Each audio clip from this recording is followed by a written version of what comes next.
हार उसने एक कील पर लटकाया था और स्नान करने गई। एक कौवा वो हार ले गया। अब कौवा को हार को खाना था, पहनना था, ले गया। अब कौवा ने उड़ते उड़ते सोचा ये मेरे कोई काम का नहीं। उसने एक पेड़ पर रख दिया। कहाँ रख दिया? वो एक दूसरा तालाब था, किनारे पर एक पेड़ था, वहीं पर छोड़ दिया। लटक रहा था, नीचे तालाब था। पूरे राज्य में ढिंढोरा पिटवा दिया राजा ने कि रानी का हार कोई गुम हो गया है, वो कोई ला करके देंगे तो उसको इनाम दिया जाएगा। राजा लोग इनाम देते थे। खोज हो गई, ढूंढते ढूंढते किसी ने वो तालाब में हार देखा।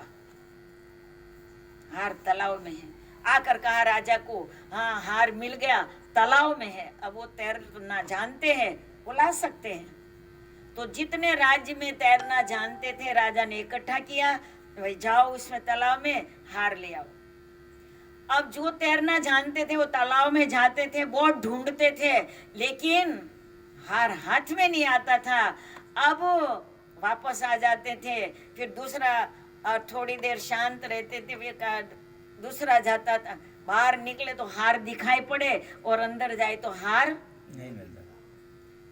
जितना तैरने जानता था सब ने तलाश कर ली, थक गए, हार किसी को मिला नहीं। सारे लोग हताश होके बैठे। राजा आना इनाम देते थे तो दंड भी देते, सबको मौत का भय था।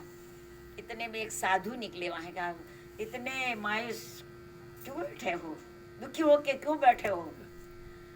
कहा हार दिखता है तालाब में है, लेकिन जाते हैं तो मिलता नहीं। साधु ने ऐसे सोचा, अरे ये हार तो ऊपर है और तुम तलाश अंदर करते हो। ये परछाई है, हम परछाई को ढूंढते हैं जगत में। ईश्वर की परछाई को पकड़ने जाते। मंदिर में जाके क्या पकड़ते हो आप? गुरुद्वारे में जाके क्या पकड़ते हो? गिरजाघर में जाके क्या पकड़ते लोग?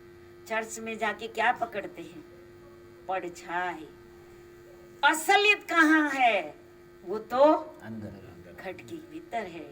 इसीलिए आप ईश्वर की खोज, ईश्वर की तलाश हृदय मंदिर में करनी है।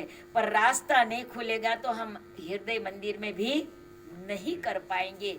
इसलिए रास्ता सदगुरु महाराज बताते हैं, बहुत शॉर्टकट रास्ता बता देते हैं कि उस प्रकाश का, उस तेजोमय ईश्वर का हम दर्शन कैसे कर सके, उसका रास्ता गुरु महाराज बताते। इसीलिए गुरु की जरूरत होती है। ये नहीं कि हमें राम बोलना आता है, गुरु के पास गए उसने भी राम बता दिया, उसने भी कहा कि राम की छवि ले जाओ, इसकी पूजा करना, वो करना, ये तो पहले से कर रही रहती।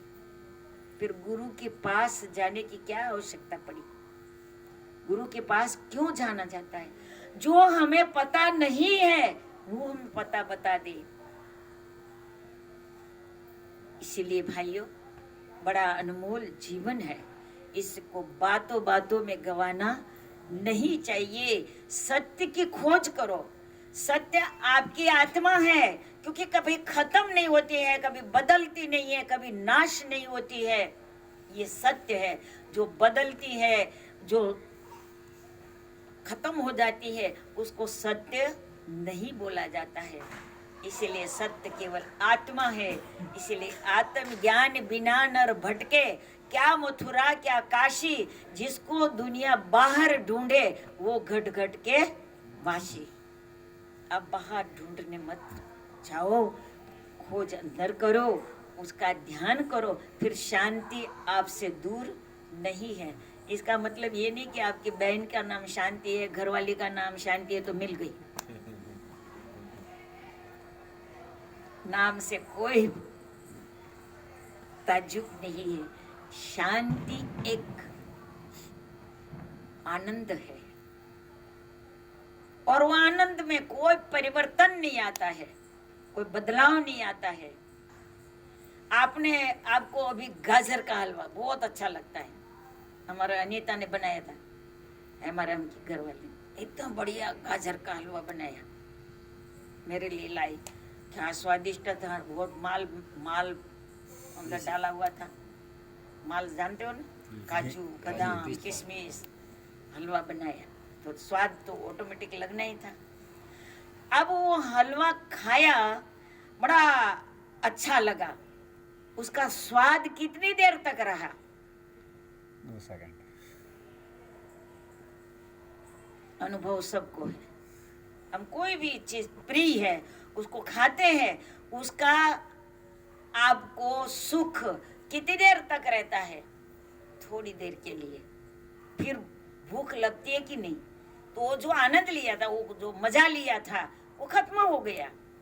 लेकिन ईश्वर का जो ध्यान है, उसका जो आज आप सुबह में उसका ध्यान किया और आपकी सुरता उसमें लग गई है और आपको उसका जो आनंद आया है, तो आनंद मेरे ख्याल से सालों साल आप नहीं भूल सकते। अगर एक बार उसका आनंद ले लिया, आप जिंदगी भर नहीं भूल सकते हैं, क्योंकि वो आनंद का स्रोत है। ये जितने भी पदार्थ है, ये आनंद का स्रोत नहीं है, ये सुख के पीछे दुख है।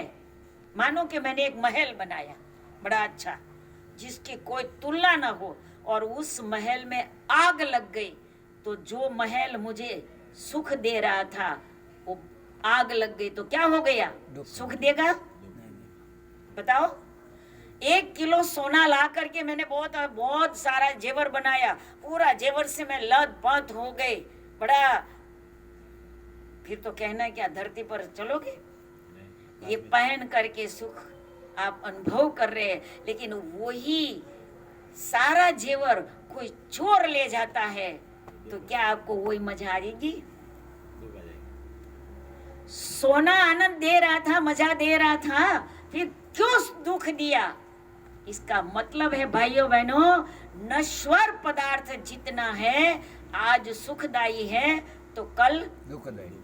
गाड़ी 4 व्हीलर लेके आप जा रहे हैं और उसमें कुछ खोट आ गई, अब बैठ करके आनंद ले रहे थे, उसमें मजा ले रहे थे, और वो जब धक्का मारना पड़ता तब पंचर हो जाएगा। सोचो।